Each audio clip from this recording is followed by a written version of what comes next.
నమస్తే welcome to our channel. YCP ఈ నెల 5న ఫీజు పోరు కార్యక్రమాన్ని తలపెట్టిన విషయం తెలిసిందే.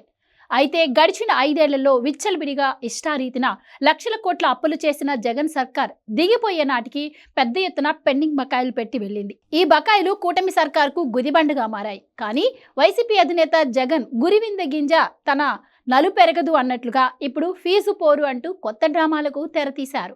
జగన్ అధికారం కోల్పోయే నాటికి రాష్ట్రంలో విద్యార్థుల ఫీజు రియంబర్స్మెంట్ కింద 2100 కోట్లు, వసతి దీవెన కింద మరో 1400 కోట్లు, మొత్తంగా 3500 కోట్లు బకాయి పెట్టిపోయారు.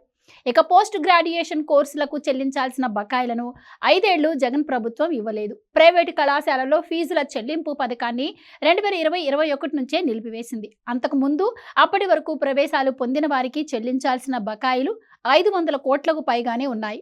వీటిని చెల్లించకపోగా జగన్ సర్కార్ విజిలెన్స్ విచారణ చేయించింది. ఈ నివేదిక వచ్చినా డబ్బులు విడుదల చేయలేదు.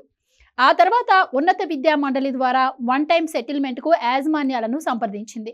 మొత్తం బకాయిల్లో 75% ఇస్తామని, దానికే అంగీకరించాలి అంటూ ఒత్తిడి చేసింది. బకాయిలో 75% ఇస్తే చాలని, దీనిపై న్యాయస్థానాలకు వెళ్లబోమని యాజమాన్యాల నుంచి లేఖలు సైతం తీసుకుంది.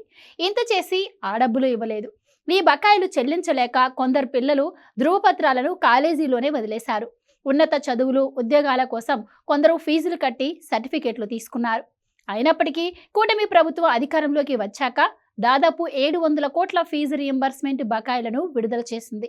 ఆర్థిక సవాళ్లు ఎదురవుతున్నప్పటికీ ఒక్కొక్క సమస్యను పరిష్కరించుకుంటూ కూటమి ప్రభుత్వం ముందుకు సాగుతోంది. అయినప్పటికీ ఫీజు పోరు పేరుతో డ్రామాలకు సిద్ధమవుతున్నారు జగన్. కానీ నిజానికి ఇప్పుడు ఆందోళన చేయాల్సింది కూటమి నాయకులే.